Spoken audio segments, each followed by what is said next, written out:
Hi, welcome to my channel. இன்றைக்கி நம்ம பார்க்க போகிறது என்னென்னு பார்த்தீங்க அப்படின்னா, அரிசியும் பருப்பை வச்சு ஒரு தோசை தான் பார்க்க போகிறோம். அதுக்கு எப்படி ஒரு சூப்பர் காம்பினேஷனான தூக்கலான ஒரு சட்னி தான். அதுக்கு வந்து பார்த்துட்டிங்க அப்படின்னா, ஃபஸ்ட்டு பூண்டு, ஒரு 5-6 பல் முந்திரி, தக்காளி, காஞ்சி மிளகாய், சின்ன வெங்காயம், கருவேப்பிலை. இப்போ வந்து எண்ணெய் நல்லா காஞ்சிக்கிட்டு இருக்கு. எண்ணெய் காஞ்சிட்ருக்கிறப்ப நம்ம கொஞ்சமாக பார்த்திங்க அப்படின்னா கொஞ்சம் கடுகு, சீரகம் போட்டுக்கலாம். அதுக்கப்புறம் கடலைப்பருப்பு, கொஞ்சம் உளுத்தம்பருப்பு. இப்போ நல்லா பொரிஞ்சிருக்கு.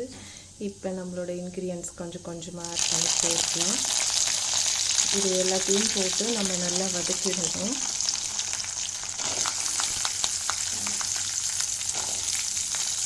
தக்காளி வந்து ஆப்ஷனல் தான், நீங்கள் வேணும்னா ஆட் பண்ணிக்கோங்க, இல்லைன்னா தேவையில்லை. அடுத்து பூண்டு, அதில் இது நல்லா போட்டு கொஞ்சம் நல்லா வதக்கணும். இப்போ நல்லா ஹை ஃப்ளேம் வச்சு நல்லா வதக்குனீங்க அப்படின்னா நல்லா வதங்கிடும். பாருங்கள்,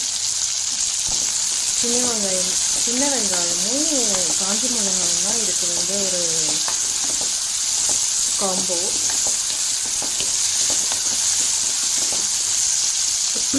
இது வதக்கிறதுக்குள்ளே நம்ம வந்து இதை அரைச்சி எடுத்துக்கலாம். இதில் கொஞ்சமாக பார்த்திங்க அப்படின்னா பருப்பு வந்து பார்த்திங்க அப்படின்னா ஒரு 1.5 டம்ளர் பருப்பு, பச்சரிசி வந்து ஒரு டம்ளர் ஆட் பண்ணியிருக்கேன். இதில் அப்படியே நம்ம ஒரு ஜாரில் போட்டுக்கலாம். ஜாரில் அரிசியை நல்லா போட்டு எடுத்ததுக்கப்புறம் கீழே விழுந்துடுச்சு, இட்ஸ் ஓகே.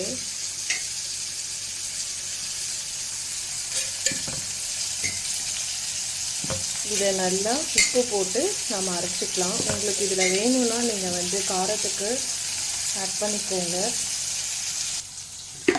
இதில் அப்படியே இதுக்கு தேவையான அளவு காரத்துக்கு தனியா, கொஞ்சமாக காஞ்சி மிளகாய் போட்டு இப்போ அரைச்சி எடுத்துக்கலாம். மீன்வெயில் இது நல்லா வதங்கிடுச்சு. இப்போ அடுப்பை ஆஃப் பண்ணிடலாம். நான் கொஞ்சமாக இதில் தயிர் தோய வச்சுருக்கேன். தயிர் தோய வச்சது கொஞ்சமாக எடுத்து ஆட் பண்ணிக்கிறேன். நீங்கள் வந்து ஒரு 2 கரண்டி இதை ஊற்றிக்கலாம். இதை ஆட் பண்ணிங்க அப்படின்னா நல்லா சாஃப்டாக உங்களுக்கு கிடைக்கும். இப்போ இது எல்லாத்தையும் சேர்த்து அரைச்சி எடுத்துக்கலாம். இப்போது நம்ம உப்பு போட்டு அரைச்சாச்சு. நம்மளோட தூக்கலான கார சட்னி ரெடி. மீன்வைல் கார தோசை ரெடி. இந்த ரெசிபி ட்ரை பண்ணி பார்த்துட்டு எப்படி இருந்தது சொல்லுங்கள். பாய் பாய்.